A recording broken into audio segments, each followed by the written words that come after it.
C'était un peu la bousculade au département de français de l'université Tel Aviv ce mercredi. Ils étaient nombreux à vouloir écouter l'essayiste et philosophe Alain Finkielkraut, qui au micro d'InfoLive TV est revenu sur la situation en Israël, sur le sujet de l'intégration et bien entendu sur l'antisémitisme en France, à commencer par la tribu Car. Il s'agit d'un groupuscule de noirs extrémistes qui appellent en effet, qui lancent des appels extrêmement violents et qui, par exemple, ont défendu Fofana, le chef du gang des barbares, et qui ont donc accentué par ce soutien le caractère partiellement antisémite de ce crime atroce.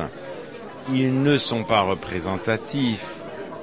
Reste qu'il existe en France, dans des franges dont on aurait pu penser qu'elles auraient pu être solidaires des Juifs autour d'une commune condamnation du racisme, une forme de haine, de ressentiment et de jalousie envers les Juifs qui fait peur. Ce qui est vrai, c'est qu'en France, l'unité du front antiraciste a explosé. Cette front antiraciste n'existe plus. D'ailleurs, le MRAP, Mouvement contre le racisme pour l'amitié entre les peuples, refuse quasi systématiquement de manifester avec la LICRA, juge islamophobes tous ceux qui se risquent à parler d'antisémitisme en islam ou de violence du Coran, et c'est en effet un climat très inquiétant et très malsain. Il y a un antisémitisme en France qui bat de l'aile, l'antisémitisme pétainiste, nostalgique, et il y a un antisémitisme en France qui est au contraire très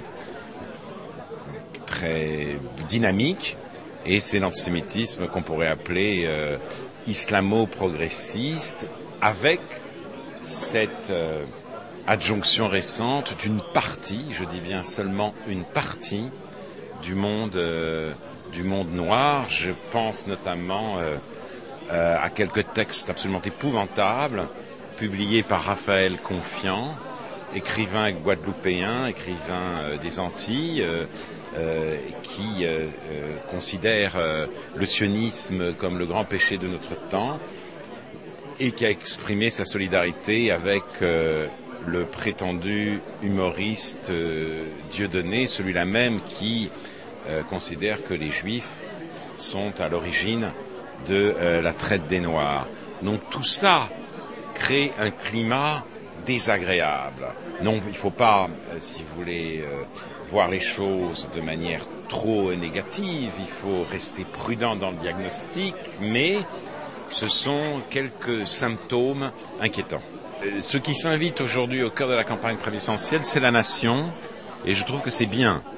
Je ne suis pas favorable pour ma part à l'existence d'un ministère de l'immigration et de l'identité nationale. Je crois que l'intégration des immigrés peut être un programme. L'identité nationale ne peut pas être un ministère, mais que la question de la nation soit au cœur de nos préoccupations, c'est important, car nous sommes à la croisée des chemins. Voulons-nous rester une nation ou devenir une société post-nationale?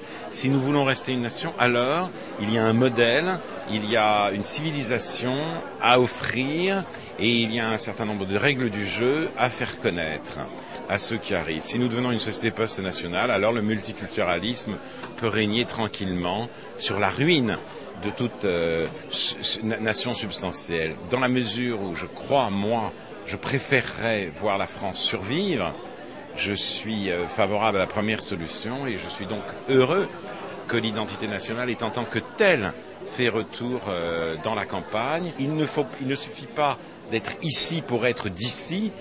Je reprends là une formule d'un philosophe, Alain Badiou. Non, ici c'est un lieu, ce lieu a un génie, ce lieu est habité aussi par des morts, le lien avec les morts doit se faire, les nouvelles générations doivent pouvoir entrer en contact avec les anciennes. Nous sommes tous, en naissant, des immigrants, nous sommes tous des nouveaux venus, des nouveaux arrivants, et dès lors que nous sommes arrivants quelque part, nous nous devons de prendre sur nous le monde, la culture, les traditions de ce quelque part.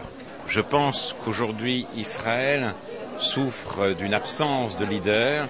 Je pense qu'Israël vit surtout les retombées de la guerre du Liban, qui n'a pas été menée comme elle aurait dû l'être.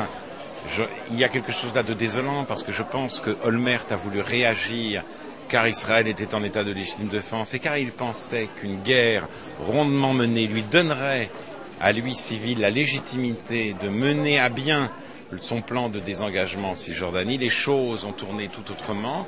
Ce gouvernement n'a pas de programme. Israël manque de leadership.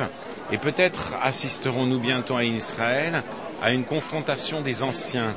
Comme si, et c'est le grand paradoxe d'Israël, la société israélienne avait déjà soupé des nouveaux. Assez de nouveaux. Donc j'imagine, ou on peut imaginer, une confrontation entre Ehud Barak et Benjamin Netanyahou. Les deux ont leurs qualités, les deux ont leurs défauts sont connus. Si je dois vous dire vers lequel je penche, eh bien c'est sans hésitation, en dépit d'un caractère difficile et d'un certain nombre d'échecs et d'une incapacité à gouverner en équipe, c'est quand même Ehud Barak.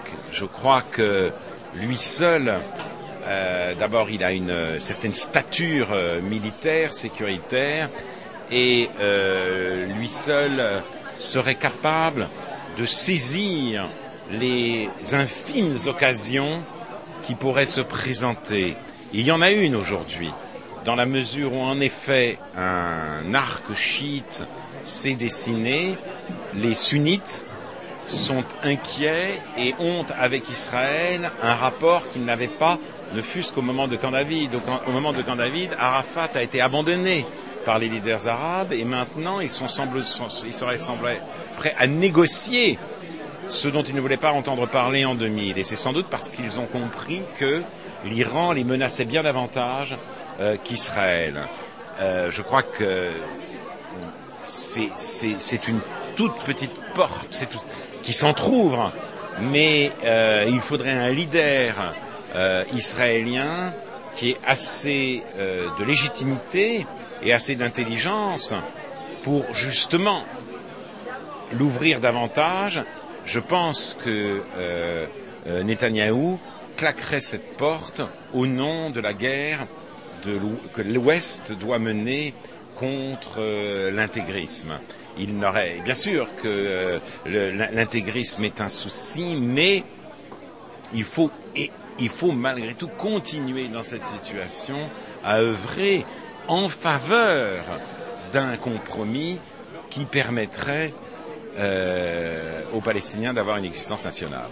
Les prises de position de Finkielkraut sont souvent critiquées, mais à en croire Nietzsche, le philosophe étant nécessairement l'homme de demain, il se trouve en contradiction avec le présent, en ayant pour ennemi l'idéal du jour. Benny Sambert pour InfoLive TV.